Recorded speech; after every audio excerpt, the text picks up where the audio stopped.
This is Jared with MetalsPeak. Today I'm reviewing the debut full-length release from Italian doom metal band EchO. It's called Devoid of Illusions, and it was released on November 11th, 2011 through Bad Moon Man Records.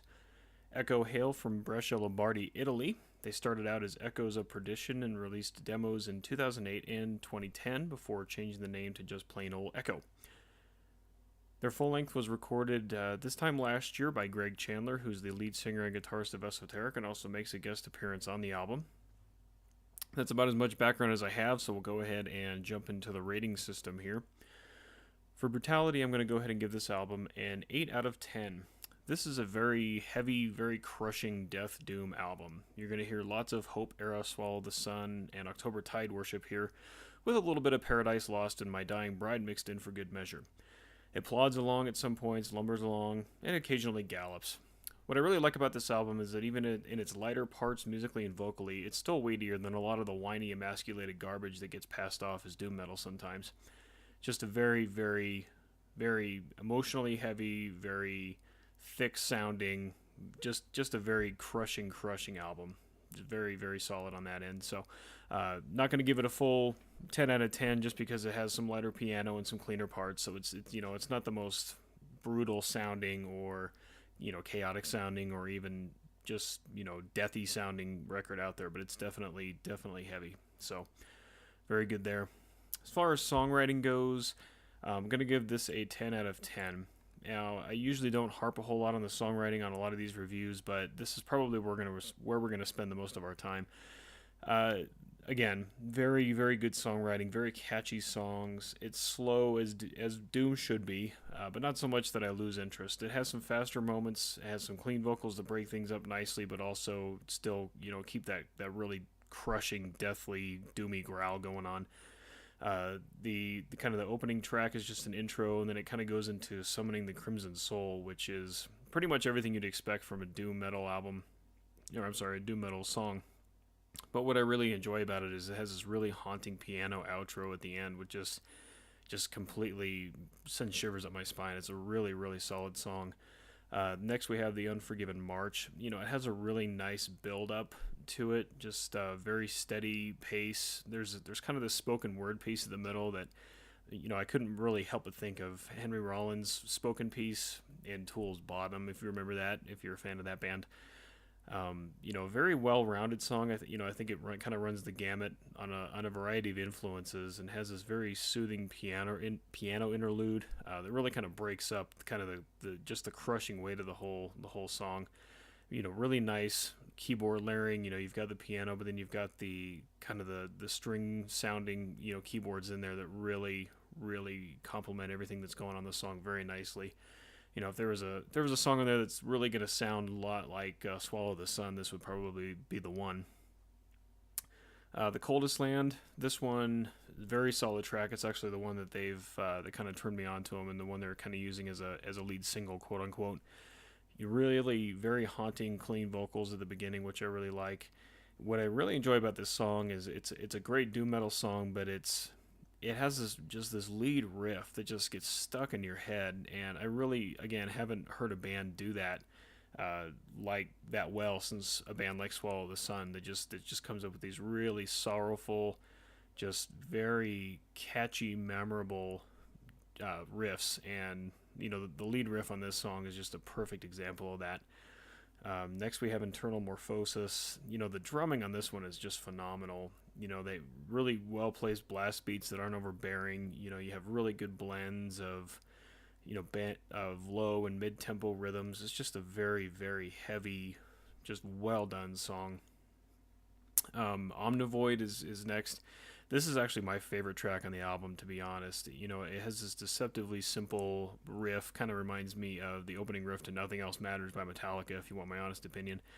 And it just really kind of lulls you along, and then all of a sudden, it has some kind of buzzier guitar parts in it towards the front, and then you get to the 4:30 mark, and it just oozes just awesome. It has this very throbbing kind of driving beat with these crushing guitars, and the bass and everything just kind of crashes in, and you can't help but headbang. I mean, you're headbanging slowly, but you have to nod your head in agreement. It's just a very very thick, beefy song that I just love listening to that song.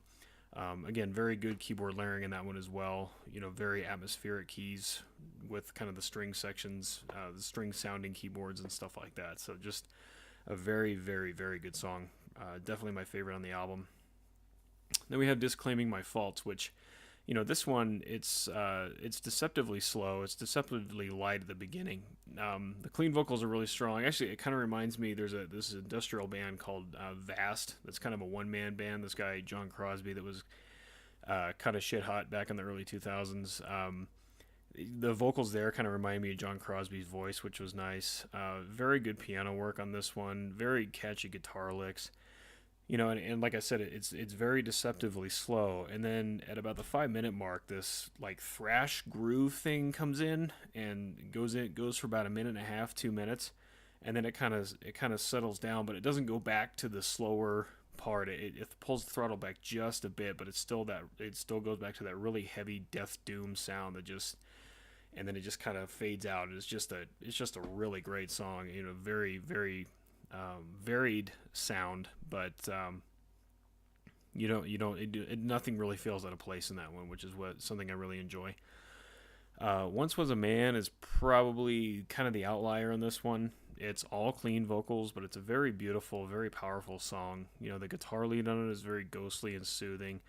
What I like about the piano in there is that it's peppered in very tastefully. It's not overbearing, which really lets the clean vocals shine. And then it has this really just emotionally charged, just killer outro solo on it that just, there aren't a whole lot of solos that can grab me like that. I think the only other band that does that for me is Insomnium. So this is really, really well done. Then it kind of closes with Sounds from Outer Space, which is, probably the slowest, most desperate sounding song on the album, but I think it makes for a really solid closer and kind of puts a nice bow on things as far as kind of the mood of the album. So definitely another solid one as well. Now, as far as production goes, I gave this a 10 out of 10. Really this whole album sounds pristine. The percussion section especially, the drums are really powerful and precise and well complemented by the bass. What I really enjoy about this is the piano in it is haunting, but it's not overstated.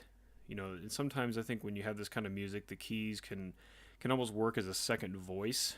So it sets up this tension between the human vocals and the keys, or sometimes maybe the player's just kind of banging on the keys and they're just very, I don't know, sometimes they're just overbearing and just too much. And here they really complement the vocals nicely.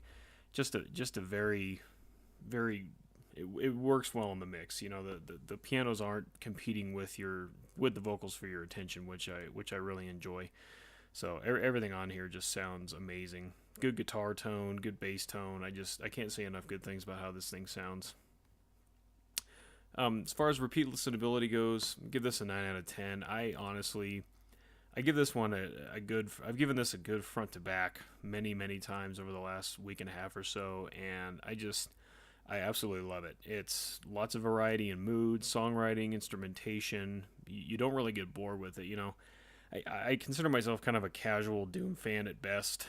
I do like Swallow the Sun, Paradise Lost, stuff like that, but I have to take stuff like Ahab with a grain of salt. Sometimes it just gets too slow, and I can't pay attention. So, what I like about this is it's slow, it's somewhat depressive in that sense, in what Doom should be, but it's got its up-tempo parts, and it's got, just like I said, just a lot of variety in the songwriting, a lot of variety in the instrumentation, a lot of variety with the vocals. The vocals are just really a very good mix between the light and the heavy that you don't really get with a lot of the kind of the newer doom metal acts. So really, really enjoy it. As far as artwork and layout goes, I'm giving this a 7 out of 10. Now, I haven't seen the whole album package. We got the digital promo kit, so I've really only seen the cover. But, what I really like about this cover is that it doesn't make it obvious that it's a Doom album. It's not the cliched, vines or foliage or, some ghostly woman standing in the vines or the foliage or anything like that. It just has this kind of creepy dude's face in the middle, and he's kind of surrounded by these unsettling amorphous shapes, and he has these, constellations above him, and the constellations kind of morph into the band's logo, and even the logo, it's very atypical of this genre. It's not that kind of gothy looking whatever. It's just this kind of misshapen, so you don't really know that this is a Doom album until you start to listen to it, which I think is kind of cool. But I think the cover itself is very visually striking. I really enjoy looking at it, so very nice. But yeah, overall, I'm going to give this an 8.8 out of 10. I think this is a very solid debut effort. I'm like I said, I'm a casual doom metal fan. I'm very picky when it comes to my doom metal, so when it sticks to my ribs like this, I get all warm and fuzzy. I think anyone who fancies themselves a fan of Swallow the Sun, October Tide, I know this band has actually shared the stage with some of those bands according to their bio. I think you're going to find a lot to like here. And really looking forward to hearing what these guys come up with here in the future. So thanks for listening, and we'll talk to you soon.